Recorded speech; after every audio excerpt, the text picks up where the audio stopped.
Okay, I think it would be safe to start here. If people fill in later on, that'll be okay. This is being recorded, so anything presented here you'll be able to view at a later time. So anyway, hello, my name is Fuku. I work for Student Affairs Technology uh, in campus housing, and today I'm going to be presenting some tips and tricks in Excel 2016. So Excel is used pretty widely, I'd assume, by most people. That's a generic statement, but yes, it's true. So today I'm just going to be going over a lot of the basic things that a lot of you may or may not know, just to cover all bases, and then maybe in a later webinar we'll cover some of the more advanced things. But today we're just going to be going over some things like the layout of Excel, how to navigate a little more efficiently in using shortcuts, as well as manipulating just simple data sets and how data is used in Excel. And we'll just go over, and that'll cover most of our 30 minutes. And then maybe at the end, if we have time, we could go over some real basic formulas, but we'll see how well we do through this. So to start, let's share my screen. All right, so you should be able to see my notebook spreadsheet, Excel 2016 now. So starting from the top, we'll go over the layout. So right up here, we have what's known as the quick access toolbar. So by default, you'll have these three little icons here. So that's save, undo, and then redo. So if you already know the keyboard shortcuts to all three of these, this might not be that interesting to you. But what's neat about the quick access toolbar right at the top here is that right here you have this little down arrow icon. You can click that and it'll let you customize what shows up at the top here. So it gives you all these little default options here. So if you wanted if you wanted to make a new spreadsheet, you could click the new icon and then it'll show up here. And once you click that, it'll create a new spreadsheet. So you'll notice it's created a new window here called Book 2. And the Quick Access Toolbar allows you to pretty much put any kind of function you would normally use in Excel and put it right at the top here. So that includes any of the functions that would be found in this menu system, denoted by these tabs here. Now, if you're familiar with any of the other Office 2016 applications, this will look familiar to you, where you have various tabs that allow you to do different things. And any of these things you can find here can be put here in the Quick Access Toolbar by clicking on that little down arrow and then going to More Commands. Perhaps we'll go over this a little bit more in depth later on, but for now, I just wanted to introduce you to the Quick Access Toolbar, as it'll allow you to do a lot more things without clicking through so many menus. So we've just gone over the menu system here. That's what's called the ribbon. Microsoft likes to call it, but it's really just a menu system. And then following that, we have this little area right here. This is called the formula bar, and what it does is it just shows you what's displayed in whatever cell you have selected. And then it'll also denote which cell you have selected. So let's say we typed in some kind of value in here. And what it'll do is if I select that cell, it'll show you what's inside that cell and then which cell it is. And in this case, it's column E, row 5. And so that's just a note on Excel's little naming scheme here. Cells are denoted by column, then row. So columns are labeled with letters and rows are labeled with numbers. And that brings us to the general work area, I think they call it. Essentially, it's just a grid, like I said, denoted by letters and numbers. All right, and then finally at the bottom here, we have something here called Sheet 1. Now, if we wanted multiple kind of windows for our Excel. So say we had different kind of projects we were working on, and we didn't want to make a new Excel document. What we could do is just create a new sheet, and what it'll be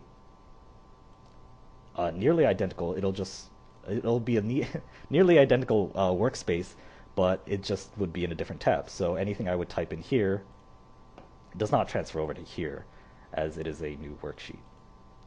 And to switch over, you just click on whichever one you'd like. And clearly, you could also rename these to whatever you'd like by double-clicking, or you could just right-click and rename. And then you could also delete, move them, change the tab color if you'd like. But for now, we'll just delete that one.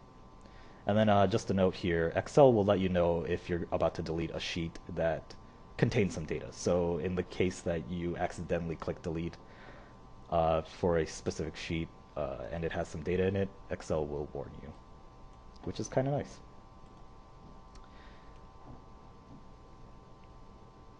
All right, so following that, the one last thing right at the bottom here is nothing is displaying now because I don't have any data selected.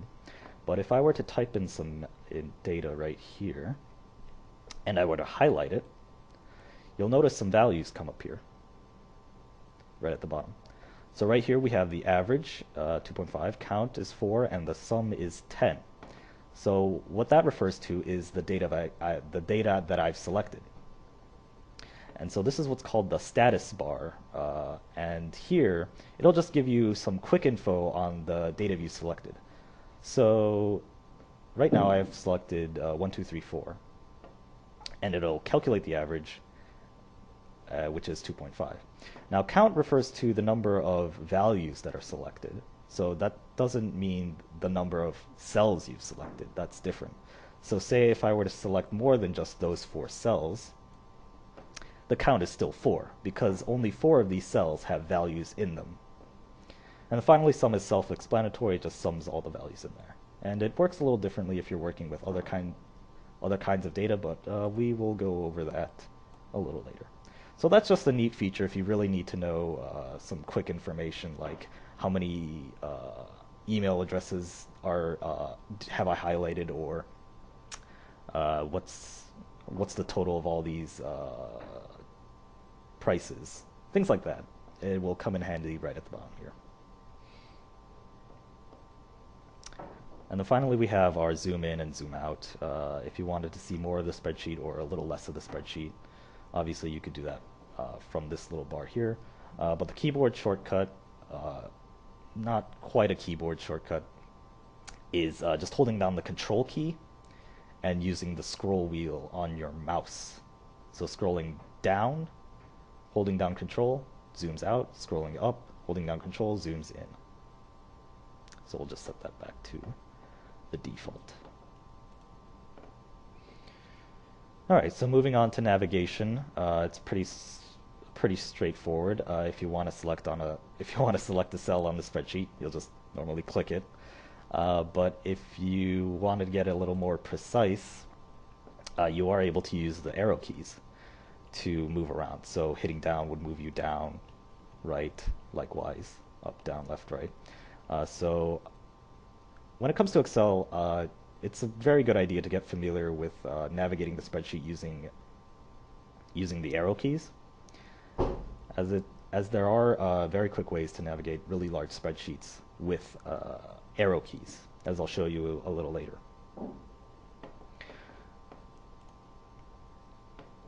Let's see here. So we've gone over scrolling down the spreadsheet. We'll advance the advance the spreadsheet down, and then you can move side to side using this bar here. So like I mentioned, you can navigate large spreadsheets just by using the arrow keys. Now what I mean by that is there is a navigation option using the control arrow keys. So I'm just going to enter data kind of randomly here. It'll just be some random values. And now what I'd like to show is using just the arrow keys. I'll be advancing at one cell at a time. But say I wanted to automatically advance to the next occupied cell. What I could do is I could hold down the control key and then press the arrow key. And what that'll do is it'll automatically skip to the next cell that has data in it. And so that's what it's doing here. Now, if there is no data following the cells, it'll automatically skip to the end of the spreadsheet. So the ends are defined here and here. Now, normally, if you're working in any kind of spreadsheet, you'll never find yourself at these locations. So if you ever find yourself in a far off part of the spreadsheet, just hold down Control and use the arrow keys to navigate your way back. And it's quite useful when you're dealing with large amounts of data where you need to skip to the end quite fast. Just holding down the Control key and using the arrow keys. Just tapping once will move you to the next available cell. So if anybody has any questions, feel free to ask at the end of the webinar. All right, from there I think we can go to a little bit of formatting. Okay, so one important tool in using Excel is knowing how to manipulate cells, essentially resizing them to whatever you'd like. So what I just did there is I clicked on the boundary between two kind of rows here on the left-hand side and two columns on the left-hand side, that little line there. And the cursor will change into this little double arrow kind of coming out of the middle center line. And what that'll let you do is it'll let you adjust the size of any particular row and column.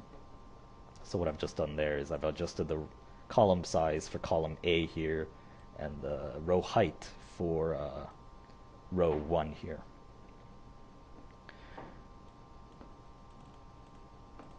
Now, if I were to enter some data into here, so let's say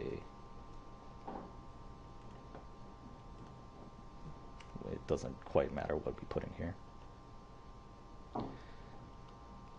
So now that we have some data here, Excel offers a neat tool that'll let you automatically resize columns to fit the data in the best way. So to do that, we again select the little mid line here between the two columns, and what we can do is, instead of clicking and holding and dragging this to make sure it fits, instead what we could do is we could just double click this little section, and it'll automatically resize that column to fit any data we put in there. So that includes data. Now, if we were to increase the width of this data, so let's say we were doing, I don't know, testing the auto sizing.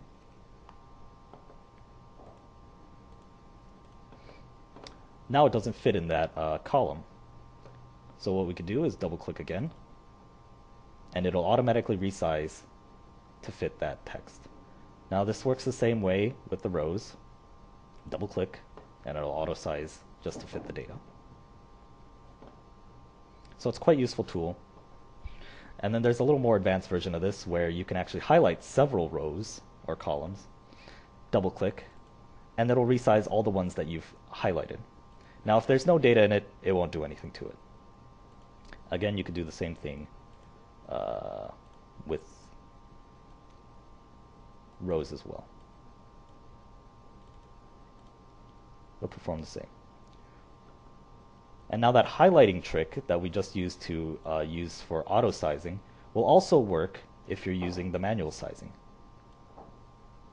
So what that'll do is it'll resize each of the selected rows to be the same width no matter what.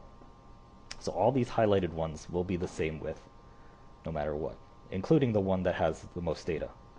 So in the event of a case like this, where I'd like to have numbers to have a little more width than is given from auto-sizing, I'll just make these numbers a little wider, and then I'll just select the A column here, and I'll just resize that one so it has enough space.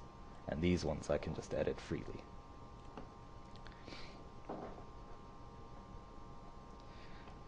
Okay, and then from there, let's see. In order to remove a column, you could just right-click and click Delete. Right-clicking the number or letter corresponding to the column or row will allow you to delete them, just like so. You could do a similar effect just by using the keyboard shortcut. To remove a column or row, hold down the Control key, and while holding down the Control key, press the minus button, and that would automatically remove whatever you have selected. Again, that was Control and minus. And then to add a row or column, let's say we had some data in here again. If we wanted to add a column or row, select, I believe it was the cell after the place you want to put your column, and hold down Control Shift and press the equals sign, or the equals key. And what that'll do is it'll add a row or column before the one you have selected. So again, Control Shift and then the equals key. So now we have two columns. Again, if you wanted to remove them, it would be Control minus, and it'll work for multiple rows, multiple columns.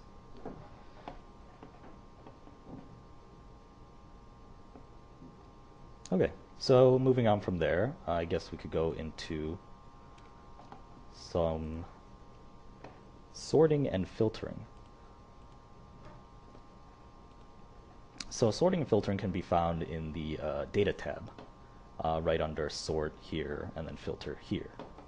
So in order for us to do that, I guess we should have some data in here. So let's say we had some random values. Doesn't quite matter. And let's give it a title, just say data. Okay, so here we have a set of data, and it's in no discernible order. It's completely random. So in order to order it, we use what's called sort.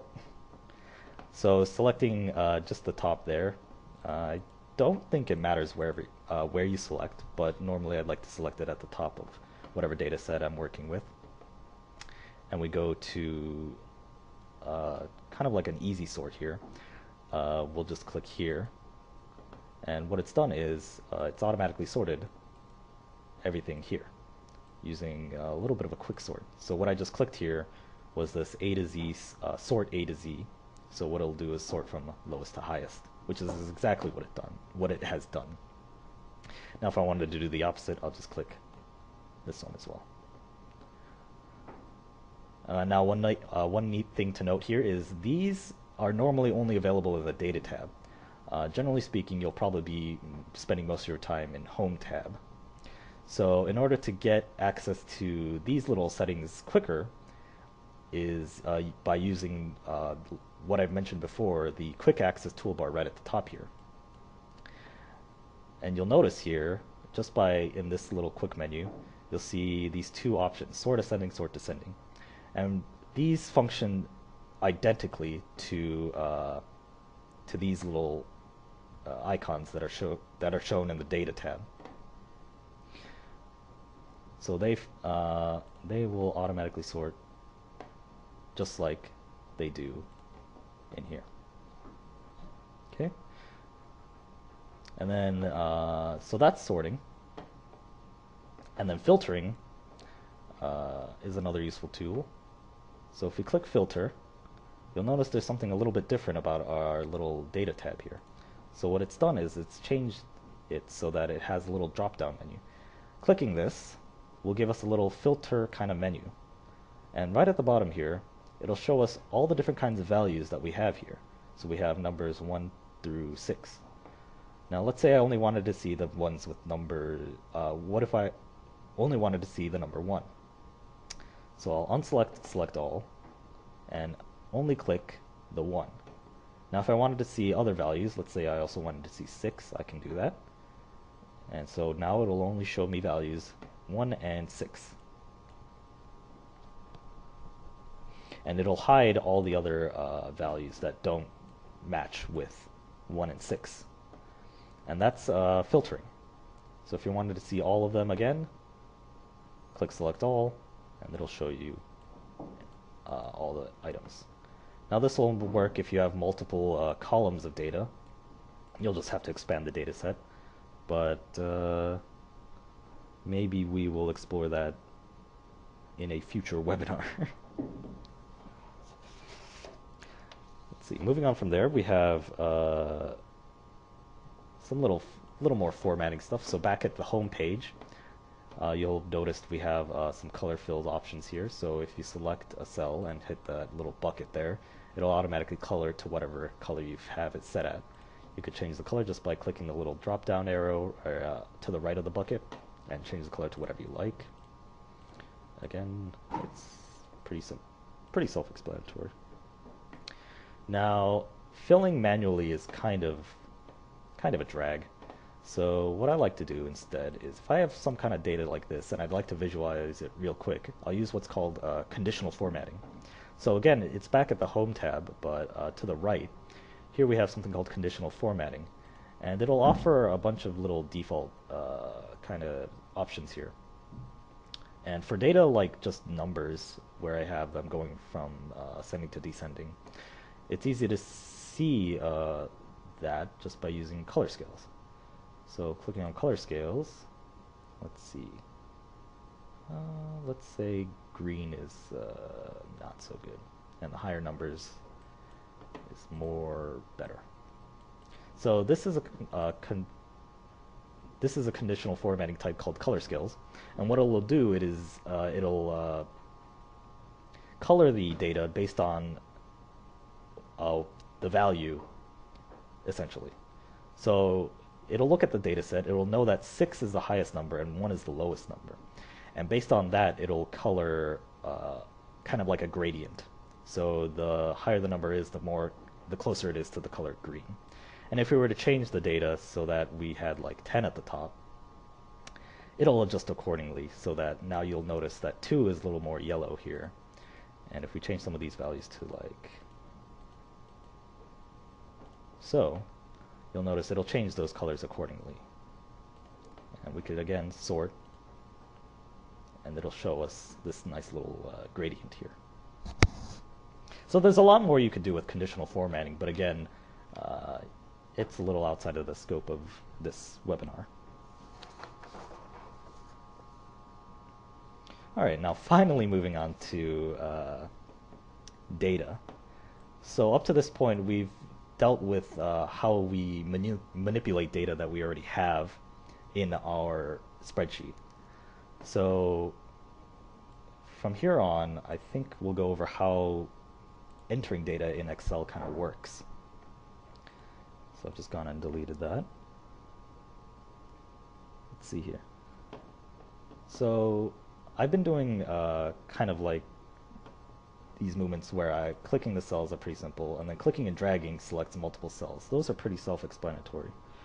But what you could also do is, like I mentioned, manipulating Excel using arrow keys is quite important. So back to the example where I was using Control arrow key to move around. Ooh, we can clear the formatting here. To click around, I'm holding down Control and using the arrow keys. So in order to select cells, if I hold down Shift and use my arrow keys, it'll start creating kind of like a selection area based on which arrow keys I'm selecting. So if I were to start at a different area, it'll just start there.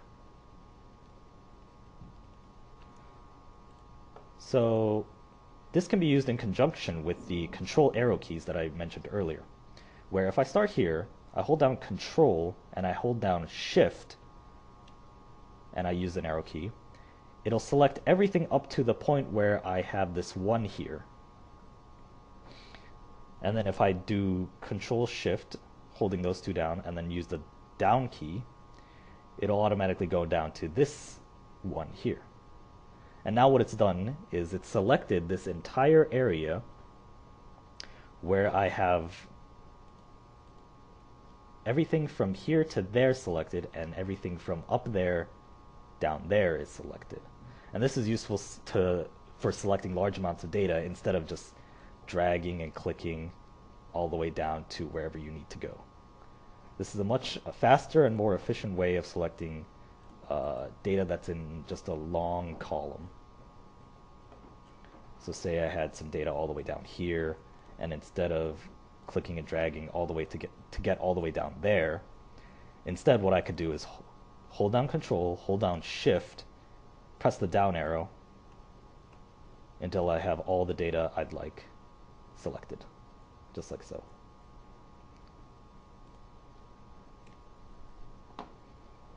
Deleting is also pretty straightforward. One thing to note in Excel is deleting doesn't quite work like it does in Word, where pressing backspace will delete everything.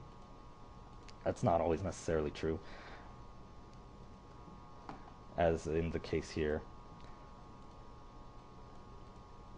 Well, okay, so I should rephrase. If you have multiple cells selected and you press the backspace key instead of what is normally used in the delete key, you'll see what happens here is it'll only delete the initial cell that you selected, right? So if I select these cells and I want to delete everything that's in these cells, pressing backspace doesn't delete all the cells that I've selected. Instead, what you'd have to do is select all, and instead of hitting backspace, you want to hit the delete key.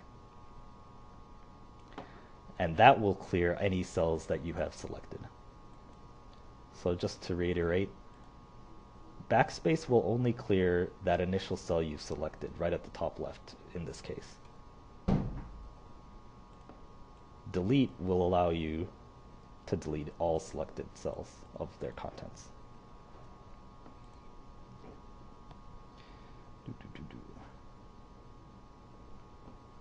Now say you already have some data entered here and you'd want to alter it.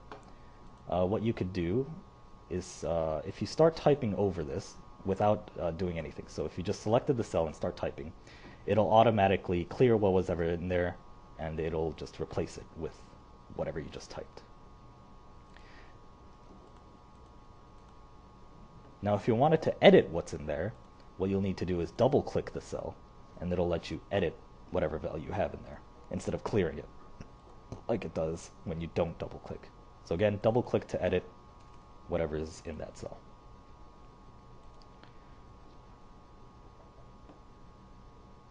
You can also do this using the formula bar. Like I mentioned, the formula bar shows what's in the cell. So if you just wanted to edit whatever values are in there, you simply click on it, click on the formula bar, and start typing.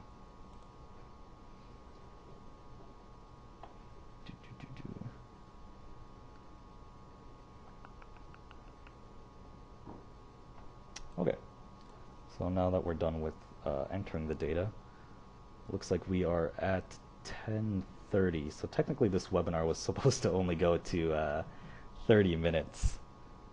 But let's see. There are a few things that I'd like to show you which are really neat, but I don't know if I'll have the time. I guess I'll just take the time to answer questions because I think this is a good place to just pause here to see if anybody has any questions. So let's see, we have a question here. If you have multiple columns of data, can you use the sort button to collectively move the data based on one column? Yes, you can. So let's say we had data, time, I don't know, name, something like that. So let's say we had some data here. Name, Bob, Tom, Joe, and let's see, 10 time. That's well. So the thing with teaching Excel is it's kind of useful to have some things already sorted out, but nevertheless, you could just type these out. So right now we have it sorted, I suppose. So let's change that actually. Right now I'm using a little bit kind of advanced movement techniques, so maybe we'll be able to go over that some other time. But yes, you are able to use the sort button. So back at the data tab, clicking on filter. So before we only had one column with data in it. Now we have multiple columns with data in it. What you can do is actually just click sort, and as you'll notice, you'll see that the other two columns have rearranged themselves as well. And this is actually a really neat feature of Excel where it'll notice the data you have next to whatever column you're sorting, and it will sort the data next to it as well. And then this will also work for filters, so if you wanted to select only the people with values of 1, it'll only show people with values of 1 and nothing else is shown. So yes, you can, and it's quite simple actually. Excel is pretty smart when it comes to data that's kind of sorted like this. So if your data is anything like this, then yes, you should be able to use the filter and even the sort to let you do anything I just showed here. Does anyone else have any questions? Feel free to ask in the little, I don't know what it looks like on the attendee view, but I think you should be able to enter questions into the little question box that should be available to you.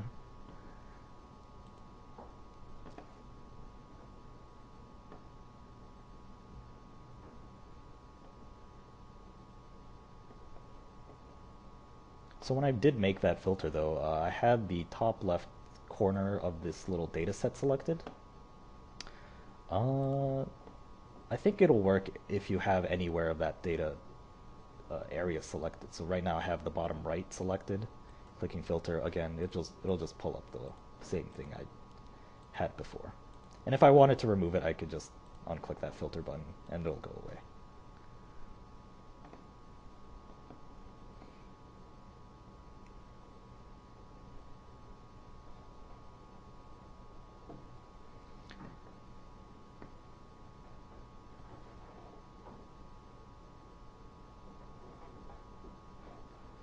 Okay, we have another question here. What is the easiest way to lock the size of one cell without changing the others below? Locking the size of one cell without changing the others below. Locking the size. I'm not familiar with locking sizes. That's not something I normally do.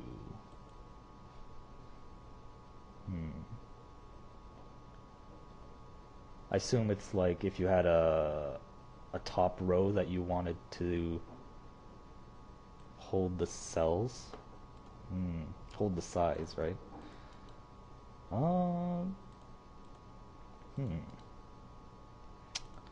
Yeah, I'm not too familiar.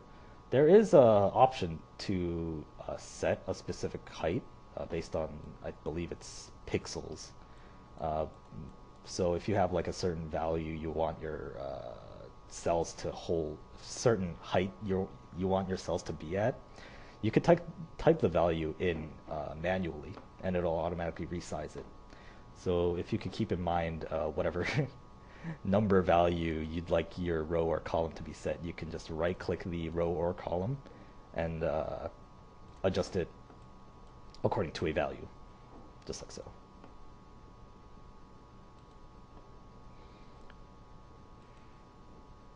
Okay, so there's that other, in addition to that, there's a question on merging cells. So yes, there is an option to merge cells. If you go back to the Home tab, and right here, in the alignment section, for whatever reason, there is an option to merge and center. So this is typically useful for if you have like names, not so much, or names or like titles, things like that. It's useful for yeah, if you have like big titles. So let's make a title for our little thing here, and we wanted to merge these three cells to become one big title. So we'll call this webinar info or something like that. Now right now it doesn't span these three cells, they are three separate ones. So clicking this merge and center, basically what it does is it creates these three kind of columns into one column essentially, and it'll just be one cell that's able to be manipulated to whatever it sees fit. And then you could resize it just like you do in Word to set it to like a specific font or a specific size. And then again, you can use the resizing tool and it'll just fit whatever you have in there.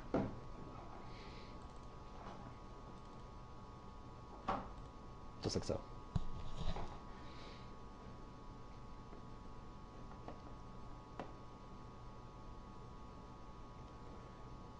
Now, if my merging cells, well, actually, that might be a little, well, we could definitely go into something like that. So one thing I really did want to go into is something called Autofill. Now, I think a lot of people are familiar with kind of how default autofill works in Excel. So let me just delete these. If you wanted to unmerge certain cells, you could just do so. Let me resize resize these to be a little bit more normal. So like I mentioned, autofill is a really useful feature in Excel that I use quite often actually. And what it is it's actually a kind of prediction that Excel allows you to do. So before I get into that, just going over what normal autofill is like. Oops. I think we can just let's see. Going into what normal autofill is like. If I type in a value here, I could keep typing one forever. If I know I'm going to have a bunch of ones, I just click and drag this little bottom right corner, and it'll just fill in the ones for me. Now if I wanted these ones to increment, I hold down Control. Now the little icon has a little, that used to be a plus, has a little extra plus. Clicking and dragging the bottom right corner will actually increment them for me by one. This also works if you want to go a little bit more than one.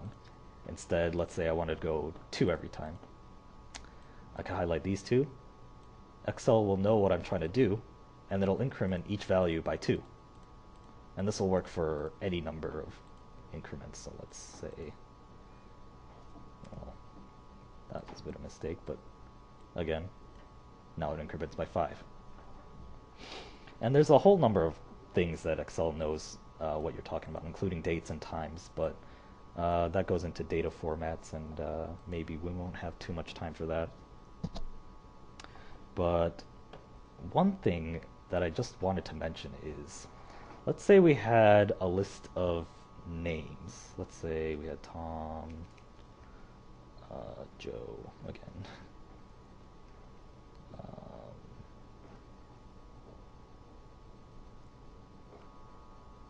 And some last names.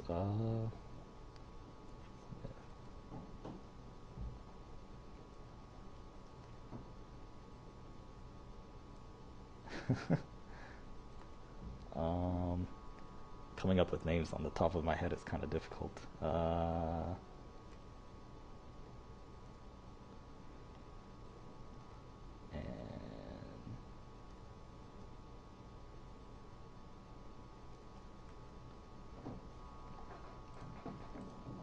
So right now we have a list of names here. And let's say I wanted the format to be something along the lines of last name, comma, first name. So, for example, it was like this. Oops, like that. So for my example here, I have first, last, and then I have last, comma, first, right? So let's drag this up to here.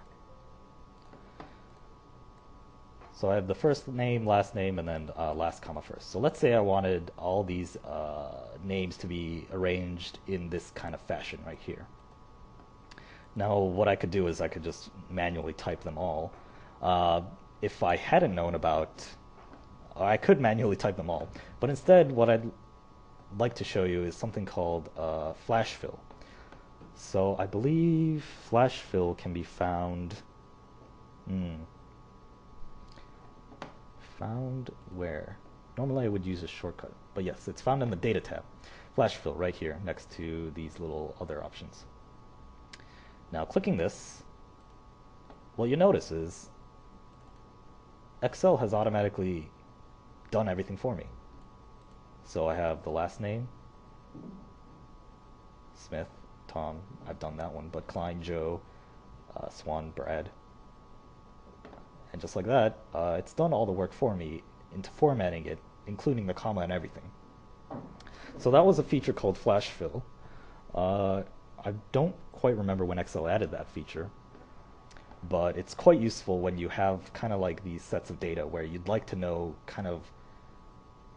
you'd like to rearrange them in a way that you could find useful.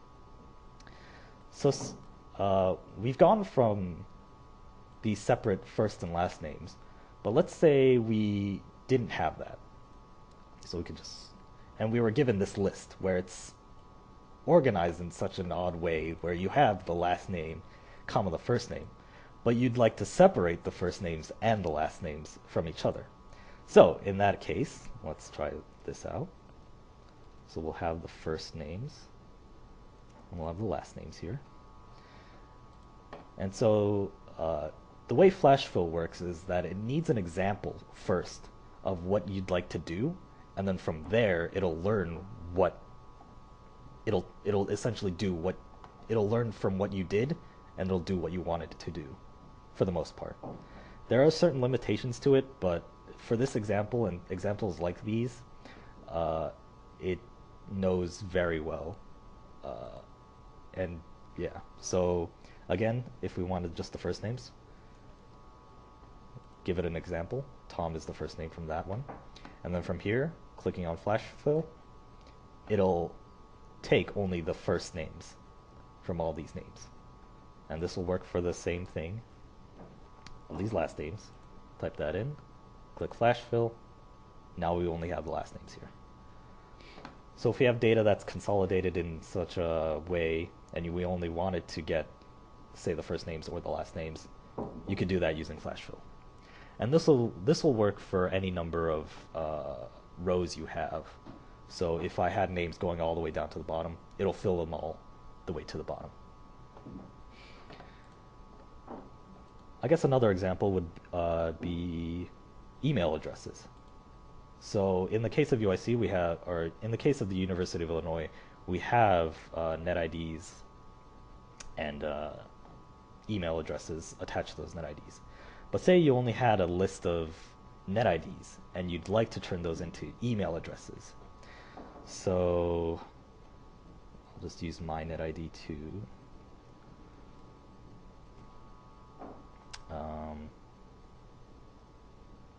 Name 3, name 4, name 5. So let's say, for the sake of example, that these are just some net IDs that we have, including my own. If I wanted to turn these into email addresses, what I could do is give Excel an example,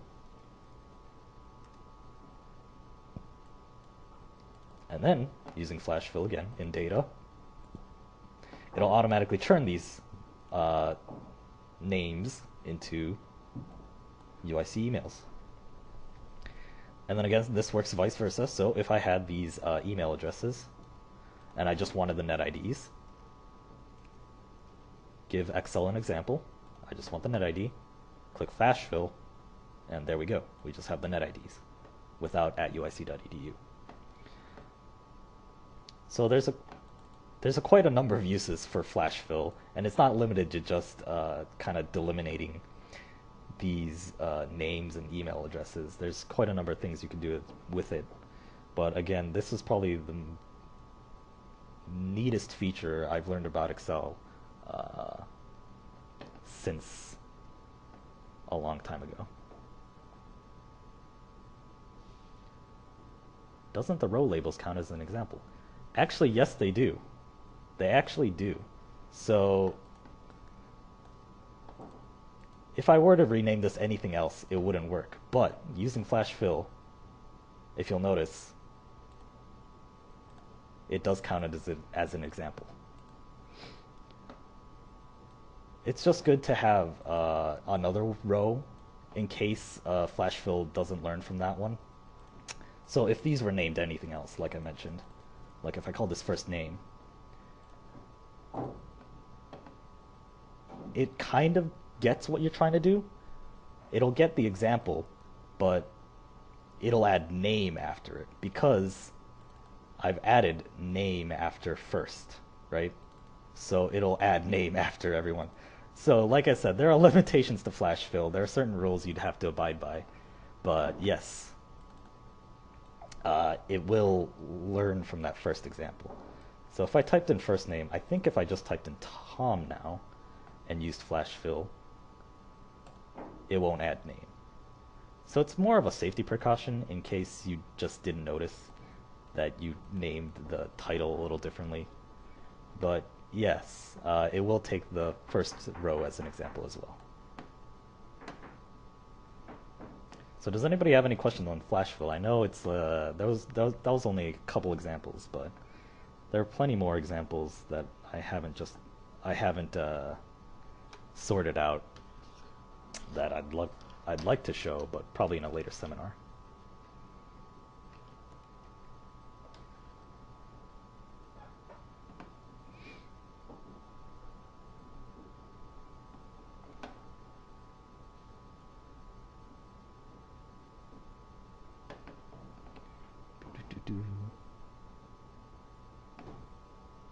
Okay, I don't think we have any questions on that that portion of it. So what I'd like to do from here is actually clear this. So again, select all by dragging, clicking and dragging rather, hitting the delete key instead of backspace, and we're back to here. So what I'd like to talk about here is data types. So up to this point I've been typing in names and numbers, but Excel knows a lot more than just that. So in addition to those two, it also knows currency. So if you were to type in, let's say 4.5, you'll notice it's automatically formatted it to be kind of like a dollar sign. Because if I were to normally put 4.5, it wouldn't add that extra zero. But since I put in a dollar sign at the beginning, it'll automatically format it to know you mean currency.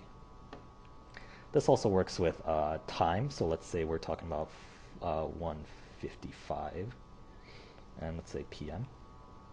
And what it'll do is it'll automatically format it into kind of like a time format.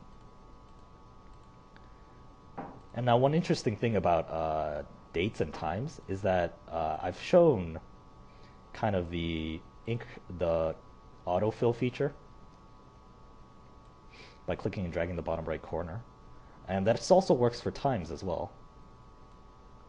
But instead of numbers where it's by default just copies, by default for times it just increments hourly. So in order for it to just copy, instead you have to, it's sort of the opposite as numbers, where you have to hold down Control to make it copy, and for numbers you have to hold down Control to increment. So with times it's a bit reversed, which is a tad confusing, but that's how Excel has it. And then again, it also works for dates, so May, let's say just that. Again, it added the 2017. I did not type that in. And it also works with the autofill. It'll increment by the day, and if you just wanted copy days, oops, hold on the Control key, Oops, did I not get that? Oh, because I wasn't holding on Control key. There we go. And it'll just copy the dates instead.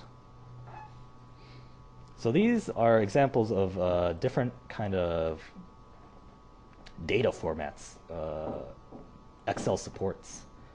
And data formats can be found, let's see, at the Home tab, I believe. Right here in this Number tab. So there are a couple other options here. So things like percentage and how many decimal places you can show and things like that. If we were to click this little bottom right little menu option, it'll show you all the kinds of formats that Excel offers. So if you didn't like how the dates or times looked, you could adjust them here. And there's plenty of custom options that you could set as well, but that's a little outside of the scope of this webinar. So the whole point of just this is to kind of introduce you into how Excel stores data and why some like odd formats might happen when you're dealing with dates or times or even currency. Less so with currency and more so with dates and times, because when you type in a date or time in Excel, it's not storing it as a kind of number as you would expect from like that. It stores it as a number, as you can see in the formula bar. Or it stores it as a date or a time, and that's a specific format that Excel uses.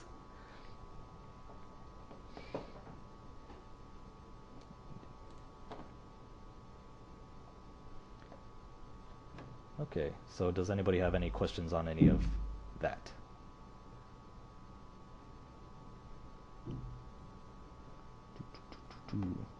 Okay, does anybody have any questions in general? Anything they'd like to know? Anything they've noticed in Excel that was kind of working a little oddly that they might like to know a little bit more about?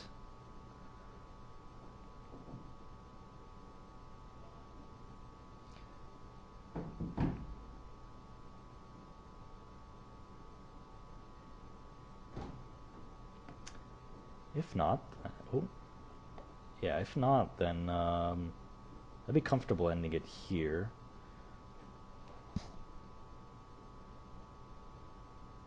Yep. Alright, so yeah, I think that should cover a lot of the basics. Sorry if I went a little fast, or if you weren't able to understand kind of the keyboard shortcuts I was using. Hopefully we'll have some fancy graphics in the kind of online version of this, where we'll post it online for people to see. So we'll try to overlay some kind of graphics to show you what kind of keystrokes I'm using and things like that. But I guess until then, my name is Fuku. Again, I work for SA Technology in the campus housing. And thank you all for coming, and hopefully you've learned something here. Even if it's just one thing, I think that would count as a success. So again, thank you for watching, and have a nice day.